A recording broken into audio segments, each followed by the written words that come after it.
ओम नमो भगवते वासुदेवाय नमः। तत्वमयी कार्यक्रम को आपण मानक स्वागत।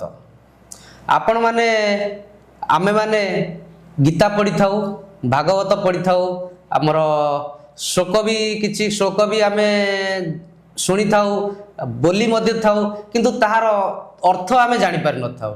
सेही परि भाबरे मो पाखरे आज अछि श्रीमद् भागवत गीता द्वितीय अध्याय 20तम श्लोक। से श्लोकटा को मुझे उच्चारण करुच्ची, आपण माने टिके ध्यान देवे। न जायते म्रियते बा कदाचित नायं भूत्वं भविता बा न भूय अज्यनित शाश्वतयं पुराण न हन्यते हन्यमान शरीरे। तार अर्थ भी एठी लिखा अछि, आत्मा जन्म हुंती नहीं कि मरंती नहीं, ये कदापि जात होई अस्तित्व बा वृद्धि प्राप्त हुंती नहीं।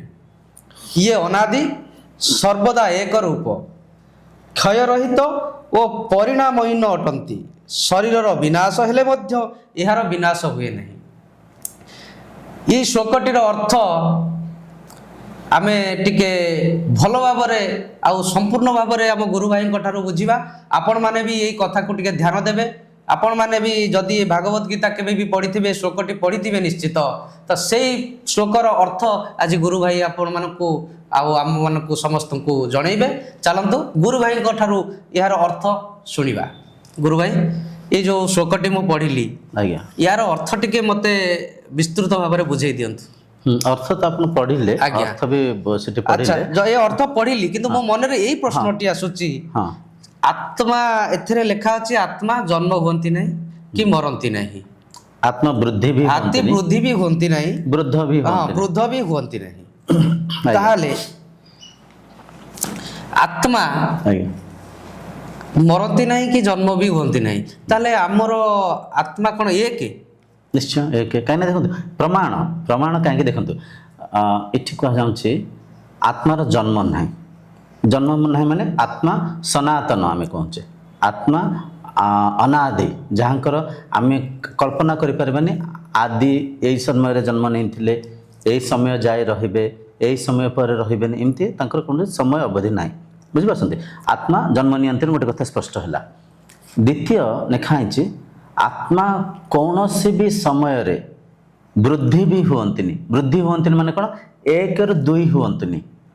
आमे भाबि नियंतु आमे आमे बहुत सारा जिनस को आमे अमीबा जानिछे। अमीबा एक कीटाणु, से एक रु अनेक हो जाए। अच्छा, बुझि पासंती? अच्छा, किंबा आम भीतर जो सेल्स बहुत सारा जन्म नउछि प्रति मुहूर्त आम भितर शरीर भितर कोशिका जन्म नउछि, एक रु अनेक होछि। तो एठी कहा जाउछि कोनोसी समय रे आत्मा वृद्धि करंतिनी, माने एक रु दुई हुअंतिनी।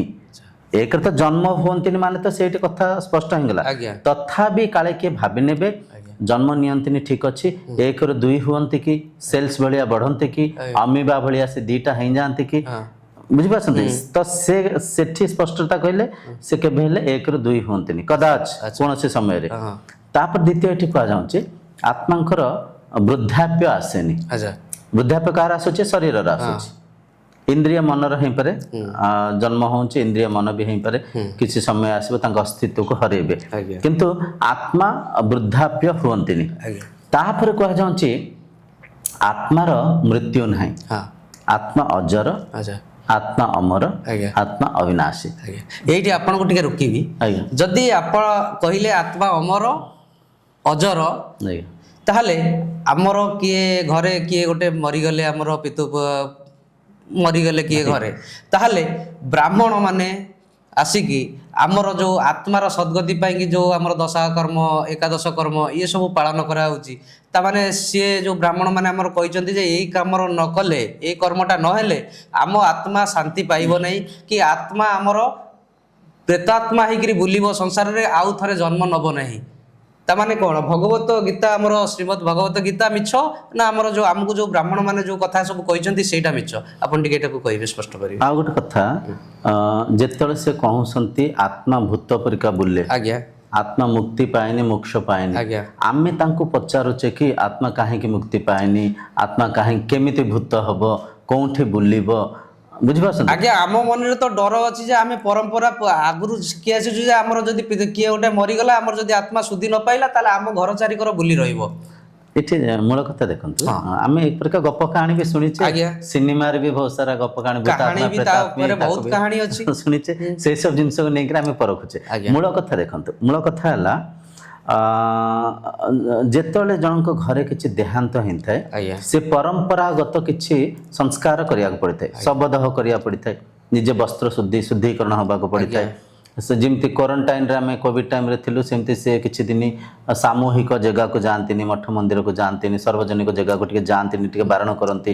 ତାପରେ ଯେତେବେଳେ ପୂଜା ଆଦି କାର୍ଯ୍ୟକ୍ରମ ଆମେ କରିଥାଉ, ସେ କାର୍ଯ୍ୟକ୍ରମ ମାଧ୍ୟମରେ କ'ଣ ହୁଏ, ଆମ ମନ ଯେଉଁ ଦୁଃଖରେ ଥିଲା, ଯେଉଁ ଜଣକୁ ହରେଇକିରି ଯେଉଁ ବ୍ୟାକୁଳରେ ଥିଲା, ସେ ଦୁଃଖର ନିବୃତ୍ତି ପାଇଁ ଆମେ ପୂଜା ଆଦି କାର୍ଯ୍ୟକ୍ରମ କରିଥାଉ।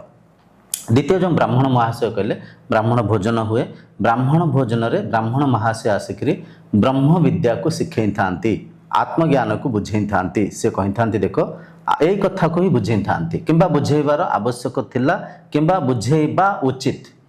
ବୁଝିପାରୁଛନ୍ତି? ଆତ୍ମା ଅଜର, ଆତ୍ମା ଅମର, ଆତ୍ମା ଅବିନାଶୀ। ସେ ଆତ୍ମା ସ୍ତରରେ ଆମେ ସମସ୍ତେ ଯୋଡ଼ି ହେଇକିରି ଅଛେ, ଆମେ ସମସ୍ତେ ଏକ ଅଛେ। ଯେଉଁ ଆତ୍ମାକୁ ଆମେ କହୁଛେ କୁଆଡ଼େ ପଳେଇଲା, ସେ କୁଆଡ଼େ ଯାଇନି। ଆପଣଙ୍କ ଭିତରେ ମୋ ଭିତରେ ସେ ଆତ୍ମା ହିଁ ଅଛନ୍ତି। ଶରୀରର କିଛି ସମୟ ଅବଧି ଅଛି। ଶରୀର ଜନ୍ମ ନେଉଛି, ନିଶ୍ଚୟ ସେ ଶରୀର କିଛି ସମୟ ଆସିଲା ପରେ ମୃତ୍ୟୁ ହେବ। ଜାତସ୍ୟ ଧ୍ରୁବର ମୃତ୍ୟୁ। ତାପରେ ଦ୍ୱିତୀୟ, ଶରୀର ଯେହେତୁ ମୃତ୍ୟୁ ହେଲା, ଆମେ ମନରେ ଯେଉଁ ମୋହକୁ ତ୍ୟାଗ କରିବା, ଆମେ ଏ ସତ୍ୟକୁ ସ୍ୱୀକାର କରିବା, ଗ୍ରହଣ କରିବା। ଆଜି ସେ ଶରୀର ଗଲେ କାଲି ଏ ଶରୀର ବି ଅନ୍ତ ହେବ। କିନ୍ତୁ ଶରୀର ଅନ୍ତ ହେଲେ ସେଠି ଲେଖା ହେଇଛି ନା ହନ୍ୟତେ ହନ୍ୟମାନେ ଶରୀର, ମାନେ ଶରୀରର ମୃତ୍ୟୁ ହେଲେ ବି ଆତ୍ମାର ମୃତ୍ୟୁ ହୁଏନି। ତେଣୁକରି ସେ ଆତ୍ମା ହେଉଛି ମୁଁ। ମୋ ଜାଗାରେ ମୁଁ, ଆପଣଙ୍କ ଜାଗାରେ ଆପଣ, ଯିଏ ବି ଦର୍ଶକ ଏ ଭିଡ଼ିଓକୁ ଦେଖୁଛନ୍ତି ତାଙ୍କ ଜାଗାରେ ସିଏ। ସେ ଆତ୍ମା ହେଉଛି ମୁଁ ହିଁ ପ୍ରତ୍ୟେକ ରୂପରେ, ମୁଁ ହିଁ ପ୍ରତ୍ୟେକ ଆକାର ଆକୃତିରେ, ମୁଁ ହିଁ ପ୍ରତ୍ୟେକ ଶରୀର ଭିତରେ ଅଛି। ମୁଁ ଏକ। ଏଠି ଆପଣ ଏ କଥା ବୁଝିପାରିଲେ, ଆତ୍ମା ଏକ ବୋଲିକିରି। ଆତ୍ମା ଏକ ବୋଲିକି ଭଗବତ ଗୀତା କହୁଛି। ଗୀତା ମିଛ କଥା ନୁହଁ, କିନ୍ତୁ ମତେ ତ ସେଇ ସ୍ପଷ୍ଟ ହଉନି ଯେ ବ୍ରାହ୍ମଣ ମାନେ ଆମର ସେ ମିଛ କହୁଛନ୍ତି। ମନରେ କିଛିଟା ଆମର ଭ୍ରମ ବସି ଯାଇଛି, ମନରେ କିଛିଟା ଅଜ୍ଞାନ ବସି ଯାଇଛି। ଦ୍ୱିତୀୟ, ଆମେ ଗୀତାକୁ ଠିକ୍ ସେ ନ ପଢ଼ିବାରୁ ବି ବହୁତ ଲୋକ ଆମକୁ ଦୁରୁପଯୋଗ କରୁଛନ୍ତି, ଆମ ସମୟକୁ ଧନକୁ ବୃଥା କରୁଛନ୍ତି। ମୂଳ କଥା, ବ୍ରାହ୍ମଣ ମହାଶୟ ଯିଏ ଆସିଥାନ୍ତି ସେ ବ୍ରହ୍ମ ବିଦ୍ୟାକୁ ସେଠି ସ୍ଥାପନା କରିଥାନ୍ତି, ସେ ବୁଝେଇଥାନ୍ତି। ଯିଏ ପଳେଇଲେ ଠିକ୍ ଅଛି, ସେ ଶରୀର ପଳେଇଲା, ଶରୀର ପଞ୍ଚଭୂତରେ ଗୋଟେ ଆକାର ନେଇଥିଲା, ଗୋଟେ ଆକୃତି ନେଇଥିଲା। କିନ୍ତୁ ସେ ଶରୀରର ଯେହେତୁ କିଛି ସମୟ ଅବଧି ଅଛି, ସେ ସମୟ ଅବଧି ସରିଗଲା, ସେ ଇହଲୀଳା ସାରିକିରି ସେ ସମୟ ଆଉଥରେ ସେ ଶରୀର ପଞ୍ଚଭୂତରେ ବିଲୀନ ହେଇଗଲା। କିନ୍ତୁ ଆତ୍ମା ସ୍ତରରେ ଆମେ ସମସ୍ତେ ସେ ଶରୀର ଭିତରେ ଯେଉଁ ଆତ୍ମା, ମୋ ଭିତରେ ଯେଉଁ ଆତ୍ମା, ସେ ଆତ୍ମା ଏକ ହିଁ ଅଛନ୍ତି। ଆଉ ସେ ଆତ୍ମା ଯେହେତୁ ଆପଣ ନିଜେ, ଆପଣ ଏ ଯେଉଁ ମିଥ୍ୟା ସଂସାରର ମୋହରୁ ମୁକ୍ତି ହୁଅନ୍ତୁ, ଏ ମିଥ୍ୟା ସଂସାରରେ ଥିବା ଯେଉଁ ଅବିଦ୍ୟାରୁ ମୁକ୍ତ ହୁଅନ୍ତୁ। ଆପଣ ଯେଉଁ ବାହାରେ ଭୌତିକ ସଂସାରରେ ଆପଣ ବହିର୍ମୁଖୀ ହେଇକରି ଅନିତ୍ୟକୁ ନିତ୍ୟ ମାନି ନେଇଛନ୍ତି, ଅସତ୍ୟକୁ ସତ୍ୟ ମାନିଛନ୍ତି, ତା ଦେହରୁ ମୁକ୍ତ ହୁଅନ୍ତୁ। ମନକୁ ନିୟନ୍ତ୍ରଣ କରନ୍ତୁ, ମନକୁ ଏ ସତ୍ୟକୁ ଏ ତତ୍ତ୍ୱକୁ ଦର୍ଶାନ୍ତୁ, ବୁଝାନ୍ତୁ। ଆତ୍ମା ଅଜର, ଆତ୍ମା ଅମର, ଆତ୍ମା ଅବିନାଶୀ। ଆଉ ସେ ଆତ୍ମା ହେଉଛନ୍ତି ଆପଣ। ଆପଣ ଦେଖୁଛନ୍ତି ତ ଆପଣଙ୍କ ଭିତରେ ଏ ସଂସାର ପ୍ରତିବିମ୍ବିତ ହେଉଛି, ପ୍ରତିଭାସିତ ହେଉଛି। ଆପଣ ଶୁଣୁଛନ୍ତି ତ ଆପଣଙ୍କ ମାଧ୍ୟମରେ ଶବ୍ଦର ଅସ୍ତିତ୍ୱ ଅଛି। ଆପଣ ଚାଖୁଛନ୍ତି ତ ଜିଭର ମାଧ୍ୟମରେ, ଇନ୍ଦ୍ରିୟଙ୍କ ମାଧ୍ୟମରେ ଆପଣଙ୍କୁ ଥିବାରୁ ଇଏ ରୁଚିର ଅସ୍ତିତ୍ୱ ଅଛି। ତ ଏ ସଂସାରର ଆଧାର ଶରୀର, ଶରୀରର ଆଧାର ଇନ୍ଦ୍ରିୟ, ଇନ୍ଦ୍ରିୟଙ୍କର ଆଧାର ମନ, ମନର ଆଧାର ବୁଦ୍ଧି। ଆଉ ଏ ସଂସାର ଶରୀର ଇନ୍ଦ୍ରିୟ ମନ ବୁଦ୍ଧିର ଆଧାର ହେଉଛନ୍ତି ଆପଣ, ଆପଣ ଆତ୍ମା। ଗୁରୁ ଭାଇ ମତେ ଟିକେ କହିବେ, ମୁଁ ପ୍ରଦୀପ୍ତ ପ୍ରଧାନ, ମୋ ଶରୀରର ଅନ୍ତ ହେଇଗଲା, ମୋ ଶରୀରରେ ଆତ୍ମା ଅଛି। ମୁଁ ଯେତେବେଳେ ଅନ୍ତ ହେଇଯିବି, ମୋ ଆତ୍ମାଟା କୁଆଡେ ଯିବ?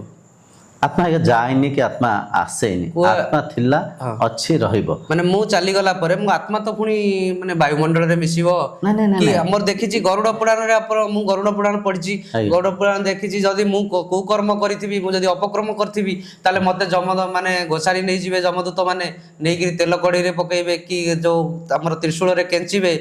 ଯଦି ମୁଁ ଭଲ କର୍ମ କରିଥିବି, ମୁଁ ଯଦି ପୁଣ୍ୟାତ୍ମା ହେଇଥିବି, ତାହେଲେ ମତେ ପୁଷ୍ପକ ବିମାନରେ ବସି ସ୍ୱର୍ଗ ଦ୍ୱାର ନେଇଯିବେ। ଏମିତି କିଛି ଅଛି କି? ଏମିତି ଆଜ୍ଞା ନାହିଁ।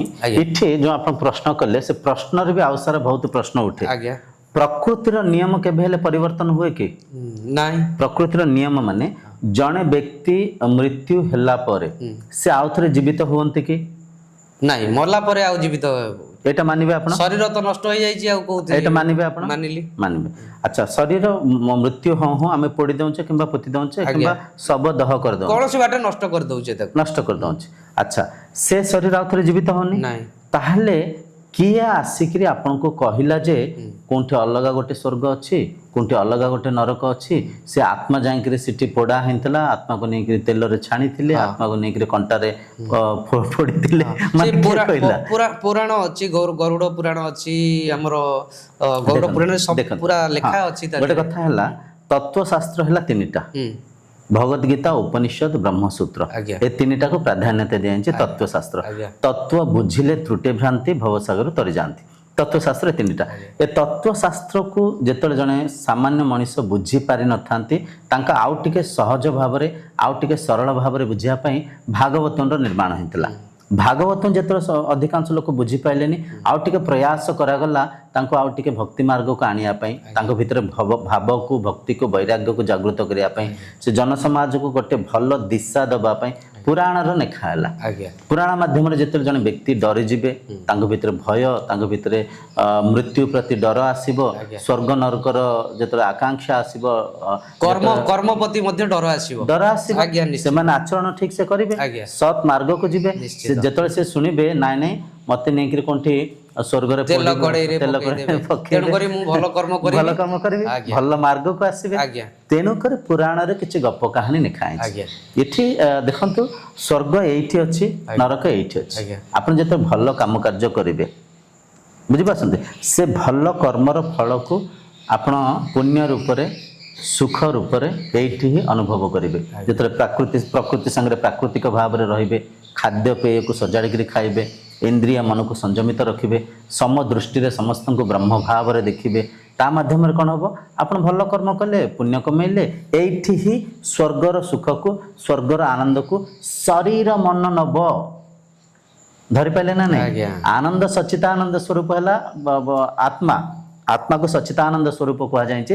ଆତ୍ମାରେ ଆପଣ ରହିବେ, ଆତ୍ମସ୍ଥ ହେଇକିରି ରହିପାରିବେ, ଅନ୍ତର୍ମୁଖୀ ହେଇକିରି ଚଳିପାରିବେ, ଆନ୍ତରିକ ସୁଖକୁ ଆପଣ ନେଇପାରିବେ। ବୁଝିପାରୁଛନ୍ତି? ଯେତେବେଳେ ଆପଣ କୁକର୍ମ କରିବେ, କୁକର୍ମ ମାନେ କିଛି ଭୁଲ କଲେ, କାହାକୁ ମାଇଲେ, କାହାକୁ ହାଣିଲେ, କାଟିଲେ, ଜୀବ ହିଂସା କଲେ, ଇନ୍ଦ୍ରିୟ ସୁଖ କରିକିରି ବିଭିନ୍ନ ପ୍ରକାର ଧର୍ମ ରାସ୍ତାକୁ ଛାଡ଼ି ଅଧର୍ମକୁ ଆଚରଣ କଲେ, ମାଦକ ଦ୍ରବ୍ୟକୁ ସେବନ କଲେ, ତା ମାଧ୍ୟମରେ ଶରୀର ପୀଡ଼ା ହେବ, ଶରୀର ମାନେ ବିଭିନ୍ନ ପ୍ରକାର ରୋଗରେ ଜଡ଼ିତ ହେବ। ଅପ୍ରାକୃତିକ କାମ କାର୍ଯ୍ୟ କରିକିରି ଇନ୍ଦ୍ରିୟ ମନ ସଦାସର୍ବଦା ବହିର୍ମୁଖୀ ହେବେ, ଉତ୍ସୁକ ରହିବେ। ବୁଝିପାରୁଛନ୍ତି? ଆପଣ ସ୍ୱରୂପସ୍ଥ ହେଇପାରିବେନି, ଆପଣ ଆତ୍ମସ୍ଥ ହେଇପାରିବେନି, ଆପଣ ବହିର୍ମୁଖୀ ହେଇକି ରହିବେ। ଏଠି ଫେର ଆଉ ଥରେ ପ୍ରଶ୍ନ ଉଠିବ, ଆତ୍ମା ତ ଏକ, ତାହେଲେ ଇଏ ସବୁ ଜିନିଷ କ'ଣ? ଶରୀର ଫେରେ ଭଲ ଆଡ଼କୁ ଯାଉଛି କେମିତି, ମନ୍ଦ ଆଡ଼କୁ ଯାଉଛି, ଦିଟା ମନ କେମିତି ଆସୁଛି? ଏଠି ଦେଖନ୍ତୁ, ମନର ତିନିଟା ପ୍ରକୃତି ଅଛି, ସତ୍ଵ, ରଜ, ତମୋ ଗୁଣ, ତିନିଟା ଗୁଣ। ଗୁଣାତୀତ ହେଉଛନ୍ତି ଆତ୍ମା। ସତ୍ଵ, ରଜ, ତମୋ ଗୁଣର ଊର୍ଦ୍ଧ୍ୱରେ ଆତ୍ମା ଅଛନ୍ତି। ମନ ତ୍ରିଗୁଣରେ ପରିଚାଳନା ହୋଇଥାଏ। ମନକୁ ଆମେ ଯେଉଁ ଦିଶା ଦେବା, ସେଇ ଦିଗରେ ମନ ଆଗେଇ ଯାଇଥାଏ। ଯଦି ସତ୍ଵ ଗୁଣରେ ଆମେ ସାତ୍ବିକ ବିଚାରକୁ ଦେବା, ମନ ଆତ୍ମସ୍ଥ ହେଇକି ରହିବ, ମନ ସ୍ୱରୂପସ୍ଥ ହେଇକି ରହିବ। ଆତ୍ମସ୍ଥ ମାନେ ବୁଝିପାରୁଛନ୍ତି? ଶାନ୍ତିରେ ରହିବ, ଆନନ୍ଦରେ ରହିବ। ମନକୁ ଯଦି ଆମେ ତମୋ ଗୁଣ ଦେବା, ମନ ବହିର୍ମୁଖୀ ହେବ, ମନ ଭୌତିକ ମାୟାରେ ହଜିମଜିକି ରହିବ, କୁକାର୍ଯ୍ୟ କରିବ। ଦେଖନ୍ତୁ, ବ୍ରହ୍ମ ଲୀଳାରେ ସତ୍ୟ ମିଥ୍ୟା ସବୁକିଛି ସେଇ ଆତ୍ମା ହିଁ ଲୀଳା କରୁଛନ୍ତି। କିନ୍ତୁ ଭାବିନିଅନ୍ତୁ, ଆମେ ଗୋଟେ ସିନେମା ଦେଖୁଛେ, ସିନେମାରେ ହିରୋ ବି ଅଛନ୍ତି, ଭିଲିଆନ୍ ବି ଅଛନ୍ତି। ପ୍ରଶଂସା କାହାକୁ ମିଳୁଛି? ହିରୋକୁ। ନିନ୍ଦା କାହାକୁ ମିଳୁଛି? ଭିଲିଆନ୍‌କୁ। ବୁଝିପାରୁଛନ୍ତି? ତାଙ୍କ କର୍ମକୁ ନେଇକରି ସେଇ ପରିକା ଦର୍ଶକ ଦେଖୁଛନ୍ତି। ଠିକ ସେମିତି ଆତ୍ମଦେବ ଯିଏ ଭିତରେ ଅଛନ୍ତି, ଯିଏ ତମୋ ଗୁଣୀ ଅଛନ୍ତି, ତାଙ୍କୁ ଅଶାନ୍ତିରେ ଦେଖୁଛନ୍ତି, ତାଙ୍କୁ କୁକାର୍ଯ୍ୟ କରୁଥିବା ଦେଖୁଛନ୍ତି। ଆତ୍ମଦେବ ଯିଏ ଭିତରେ ଅଛନ୍ତି, ଯିଏ ସତ୍ୱ ଗୁଣୀ ଅଛନ୍ତି, ତାଙ୍କୁ ନିଜ ସ୍ୱରୂପରେ ସମାହିତ ରଖୁଛନ୍ତି, ତାଙ୍କୁ ଆନ୍ତରିକ ସୁଖକୁ ଦଉଛନ୍ତି, ତାଙ୍କୁ ଆନନ୍ଦକୁ ଦଉଛନ୍ତି। ତ ବ୍ରହ୍ମ ଲୀଳାରେ ଯେମିତି ଦିନର ଆବଶ୍ୟକ ଅଛି, ସେମିତି ରାତିର ବି ଆବଶ୍ୟକ ଅଛି। ଯେମିତି ଭଲର ଆବଶ୍ୟକ ଅଛି, ସେମିତି ମନ୍ଦର ବି ଆବଶ୍ୟକ ଅଛି। ମନ୍ଦକୁ ଆଧାର କରିକି ଆମେ ଭଲକୁ ପରଖୁଛେ, ମନ୍ଦ ନଥିଲେ ଆମେ ଭଲକୁ ଜାଣିପାରିବାନି। କିନ୍ତୁ ଆମେ ବିବେକୀ ହେଇକିରି ଶରୀର ସ୍ତରରେ ଆମେ ଏ କଥାକୁ ମାନିବା, ବୁଝିବା, କାହାକୁ ଆଚରଣ କଲେ, କାହାକୁ ପାଳନ କଲେ ଆମେ ଆତ୍ମସ୍ଥ ହେଇପାରିବା, ସ୍ୱରୂପସ୍ଥ ରହିପାରିବା, ଆନ୍ତରିକ ସୁଖକୁ ଶାନ୍ତିକୁ ଆନନ୍ଦକୁ ନେଇପାରିବା, ତାକୁ ଆମେ ପରଖିବା, ତାକୁ ଆମେ ନିରୀଖିବା, ବୈଦିକ ବିଧିକୁ ନେଇକିରି ବୈଦିକ ପରମ୍ପରାକୁ ନେଇକିରି ଆମେ ସାଧନା କରିବା। ବୁଝିପାରୁଛନ୍ତି? ଆଜ୍ଞା ଏଇଟା ସ୍ପଷ୍ଟ ହେଲା, ବୁଝିପାରିଲେ? ଆଜ୍ଞା। ତାହେଲେ ମାନେ ଏଥିରୁ ମୁଁ ଯାହା ଯେତିକି ବୁଝିଗଲି କି ଆତ୍ମା ଯାହା କି ଜନ୍ମ ନୁହେନି କି ମରେନି, ବାସ୍ ଆତ୍ମା ଯାହା କୁକର୍ମ କରିଥାଉ କି ସୁକର୍ମ କରିଥାଉ ଆପଣ ଏଇଠି ଭୋଗିକିରି ଯିବେ। ଶରୀର ସ୍ତରରେ ଭୋଗିବେ, ଶରୀର ମନର ସ୍ତରରେ ଯୋଉ ପର୍ଯ୍ୟନ୍ତ ଜୀବିତ ଅଛନ୍ତି ସେ ପର୍ଯ୍ୟନ୍ତ ଭୋଗିବେ, ଭୋଗିକିରି ଯିବେ। ପଞ୍ଚଭୂତରେ ପଞ୍ଚଭୂତ ଫେରେ ମିଶିଯିବ। ଲିନ ହେଇଯିବ। ଆଉ ଦ୍ୱିତୀୟ, ଆତ୍ମା କୌଣସି ଭୂତାତ୍ମା ପ୍ରେତାତ୍ମା ଅନେକ ଆତ୍ମା ନାହିଁ, ପ୍ରମାଣ ଏଇଟା। ଆଜ୍ଞା ଗୀତାକୁ କେହି ନିନ୍ଦି ପାରିବେନି, ଆଜ୍ଞା। ଗୀତାକୁ କେହି କାଟି ପାରିବେନି। ଆଜ୍ଞା। ପ୍ରସ୍ଥାନତୟରେ ଗୀତାକୁ ବି ସ୍ଥାନ ଦିଆଯାଇଛି, ଭଗବତ ଗୀତାକୁ ବି ସ୍ଥାନ ଦିଆଯାଇଛି। ଆଉ ଆତ୍ମାର ସଦ୍ଗତିର ଆବଶ୍ୟକ ନାହିଁ। ଆତ୍ମାରେ ସଂସାର, ଆତ୍ମାରେ ପଞ୍ଚଭୂତ ଜନ୍ମ ହେଇଛନ୍ତି, ଆତ୍ମାରେ ସବୁ କିଛି ପରିଚାଳନା ହେଉଛି। ଆତ୍ମା ଆଧାର, ଆତ୍ମା ମୂଳ।